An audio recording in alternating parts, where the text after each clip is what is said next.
तीतुस अध्याय 8। क्या आपने कभी ऐसे लोगों को देखा है जो बहुत बोलते हैं लेकिन कहते कुछ भी नहीं? जरा सोचिए। एक जवान पास्टर तीतुस क्रीत नाम के द्वीप पर है। जगह तो सुंदर है पर लोग बिगड़े हुए हैं। आलसी, झूठे, स्वार्थी और झूठे शिक्षक हर जगह शोर मचा रहे हैं। तभी प्रेरित पौलुस उसे पत्र लिखते हैं, जैसे सेनापति अपने सैनिक को आदेश देता है। तीतुस, तुम्हें सब कुछ ठीक करना है। तीतुस अध्याय 8 पद 10 से 16 में कहते हैं, उन ऊंची आवाज वालों से सावधान रहो। वो पवित्र लगते हैं पर उनकी जिंदगी झूठ की भौंक है। जैसे पहला, खोखले शब्द, पद मुन डेस्क ब्लेवन। पौलुस कहते हैं कुछ को चुप कराना जरूरी है, मुंह पर टेप लगाकर नहीं बल्कि सच्चाई से, क्योंकि वो पैसा कमाने के लिए झूठ फैलाते हैं, न कि जीवन देने के लिए। याद रखो, फास्ट फूड पेट भर सकता है लेकिन आत्मा को पोषण नहीं देता। मैं प्रचार करता हूँ ताकि लोग परमेश्वर को जाने, पवित्र जीवन जिए और अनंत जीवन की आशा रखें। दूसरा, अच्छे नेताओं की जरूरत, पद 12 से 13। पौलुस तीतुस से कहते हैं, मैंने तुझे क्रीत में इसलिए छोड़ा कि तू अधूरा काम पूरा करे और हर नगर में बुजुर्गों यानी आध्यात्मिक नेताओं को नियुक्त करे। लेकिन किस तरह के नेता? कोई भी ऊंची आवाज वाला या दिखावटी नहीं। पत्नी के प्रति विश्वास योग्य, बच्चे आज्ञाकारी और शालीन, न अहंकारी, न क्रोधी, न शराबी, न हिंसक, न लालची, बल्कि स्वागत करने वाले, संयमी, पवित्र, अनुशासित और अच्छे को प्यार करने वाले।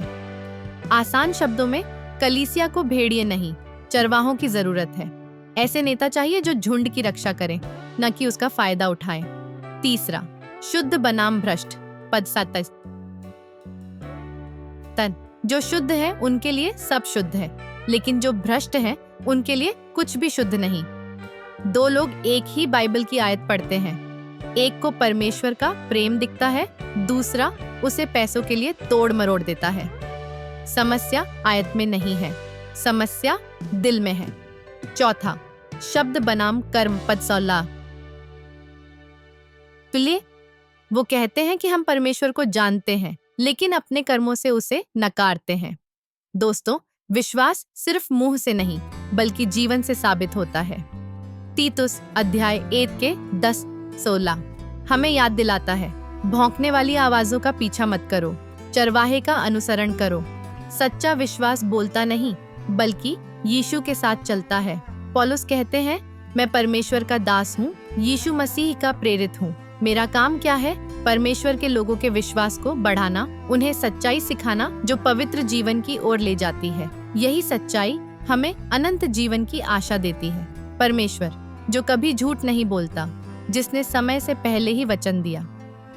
आसान शब्दों में, मैं प्रचार करता हूँ ताकि लोग परमेश्वर को जाने, पवित्र जीवन जिए और अनंत जीवन की आशा रखें। पौलुस तीतुस से कहते हैं, पौलुस यहाँ बहुत साफ बोलते हैं। कई लोग बेकार की बातें करते हैं और धोखा देते हैं, खासकर वे जो झूठे नियमों में फंसे रहते हैं। वे पूरे घराने बर्बाद कर देते हैं और ये सब लालच के लिए करते हैं। इन्हें रोकना ही होगा। ये कितना सच है आप सभी जानते हैं। जो भौंक निबाला कुत्ता उस समय थे वह आज भी है। हमें उसे पहचान करने की जरूरत है। वो तो एक क्रीतन कवि का भी हवाला देते हैं। क्रीतन हमेशा झूठे, बुरे पशु और आलसी पेटू होते हैं और कहते हैं ये सच है। तो तीतुस को क्या करना है? उन्हें कड़ी फटकार दो ताकि उनका विश्वास मजबूत हो। उन्हें मनुष्यों की आज्ञाओं या झूठी कथाओं में मत बहकने दो। उन्हें केवल परमेश्वर के सत्य पर टिकाए रखो।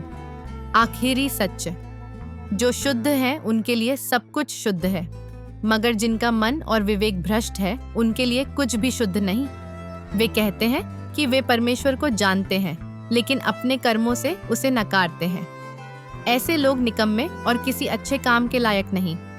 बड़ी बड़ी बातें विश्वास को साबित नहीं करती, सच्चे कर्म करते हैं। अर्थात तीतुस 8 का मुख्य संदेश, कलीसिया को चाहिए मजबूत और पवित्र नेता। परमेश्वर के लोगों को बचाना है झूठे शिक्षकों से। असली विश्वास केवल बोलने से नहीं, जीने से दिखता है। पौलुस कह रहे हैं, तीतुस, कलीसिया के दरवाजे पर बड़ा बोर्ड लगा दो, भौंकने वाले कुत्तों से सावधान। झूठे शिक्षकों को अंदर मत आने दो, बल्कि सच्चे चरवाहे तैयार करो जो भेड़ों का मार्गदर्शन करें, अच्छे से प्रेम करें और सत्य को जिए। दुनिया को और शोर मचाने वाले नहीं चाहिए, इसे चाहिए सच्चे कर्म करने वाले। पौलुस का संदेश तीतुस के लिए आज भी सच है। भेड़ की खाल में छिपे भेड़ियों से सावधान रहो जो आज बहुत भर गए। ऐसे अगुवे चुनो जो पवित्र जीवन जीते हों। याद रखो, सच्चा विश्वास शब्दों में नहीं, कर्मों में दिखता है। चलो इस पर बात करें। क्या आप ऐसे चरवाहे पर भरोसा करेंगे जो असल में भेड़ की खाल में छुपा भेड़िया हो? तीतुस 1 चेतावनी देता है। कुछ लोग रविवार को स्वर्गदूतों सा गाते हैं और सोमवार को शैतान सा धोखा देते हैं। सवाल आपके लिए, आज की कलीसिया में ज्यादा चरवाहे हैं या भेड़िए? नीचे अपनी राय लिखो। अगर यह संदेश आपके दिल को छू गया तो इसे साझा करें। शायद आपके किसी जानने वाले को आज यही सच्चाई चाहिए।